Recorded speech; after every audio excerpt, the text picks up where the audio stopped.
accueille pour la deuxième fois.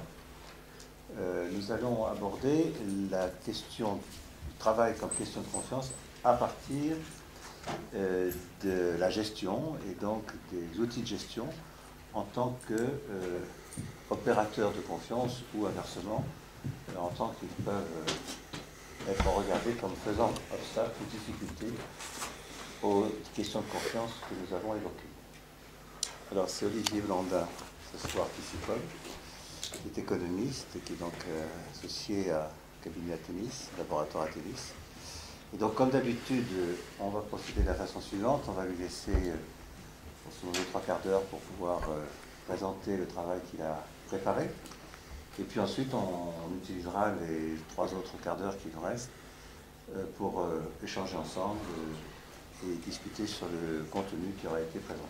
Et puis, à la fin de cette présentation, comme c'est devenu l'usage, vous êtes tous et toutes invités à partager un pot, un cocktail, comme on dit, dans un endroit dont je ne sais pas où il est, parce que d'habitude c'est là où il y a en ce moment le Téléthon, si j'ai bien compris, donc on va se mettre dans un autre endroit, plus à notre taille, mais qui est prévu, donc rassurez-vous, ne partez pas, on se retrouve après la séance. Olivier, c'est à toi. Merci François.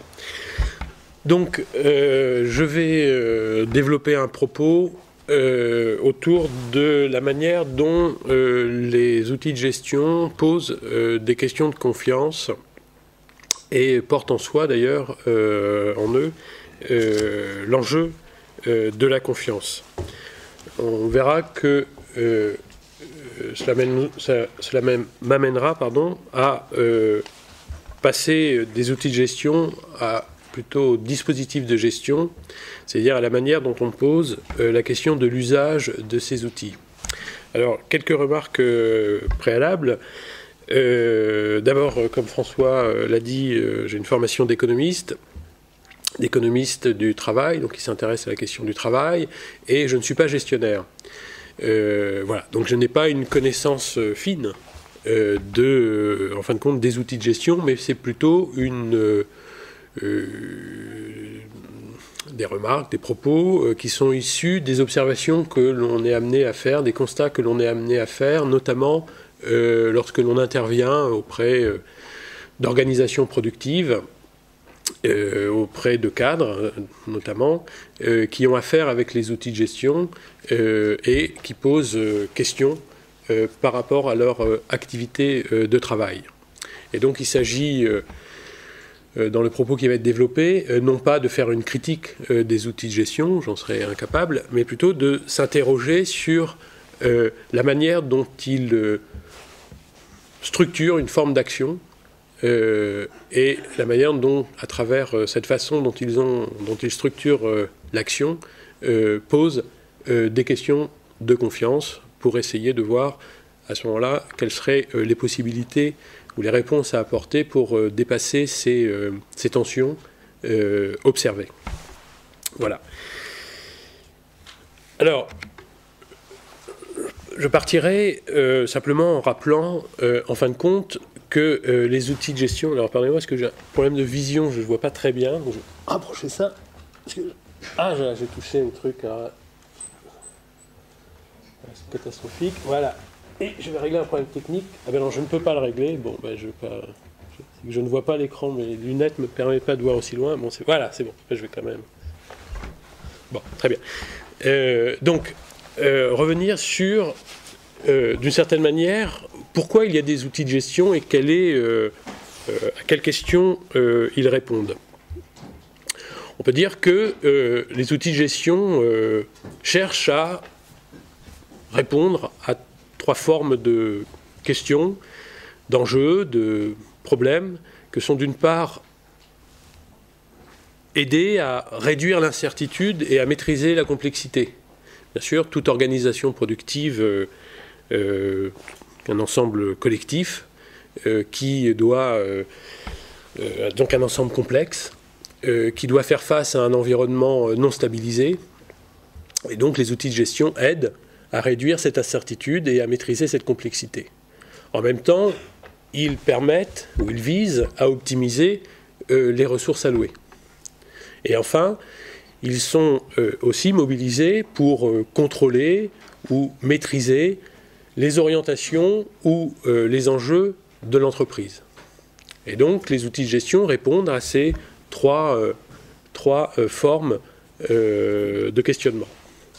En définitive, on peut dire que les outils de gestion ont en charge d'organiser, d'optimiser ou de contrôler, de contrôler ou de reconnaître, de motiver dans un espace de production et bien sûr dans un espace contraint.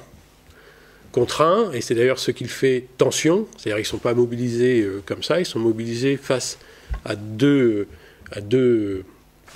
espaces de contraintes qui sont d'abord les conditions de production, c'est-à-dire comment on arrive à créer un objet, un système complexe, etc., qu'on arrive à produire. Et puis, bien sûr, les conditions de valorisation de ça sur un marché ou par rapport à des utilisateurs, à des usagers, etc. Et donc, les outils de gestion sont mobilisés directement en articulation avec des problématiques de performance économique.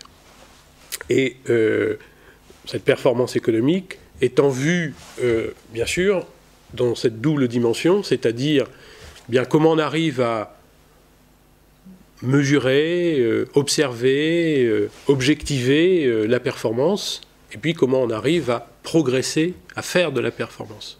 Et donc les outils de gestion sont directement en phase avec cet enjeu de maîtrise et d'évolution de la performance. En même temps, les outils de gestion se positionnent dans un double champ. D'abord, ils portent en eux l'enjeu d'une confiance au regard des actionnaires dans les comptes, puisqu'ils sont en lien avec les systèmes de comptabilité pour permettre aux actionnaires d'avoir un regard sur ce qui se passe pour pouvoir prendre des décisions.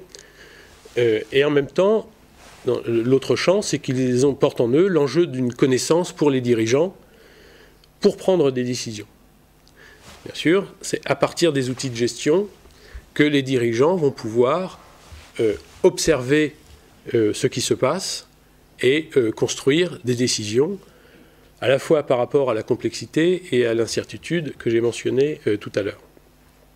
Et cela suppose, d'une certaine manière, une confiance dans les données, c'est-à-dire dans ce que racontent les outils de gestion, dans ce qu'ils nous disent, et ils posent bien sûr d'emblée la question de leur rapport au réel, c'est-à-dire dans la capacité qu'ont les outils de gestion à décrire le réel à travers ce qu'ils nous disent.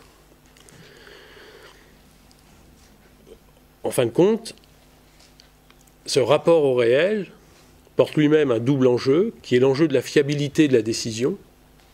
Bien sûr, une décision ne peut être fiable que si elle s'appuie sur des données eux-mêmes fiables.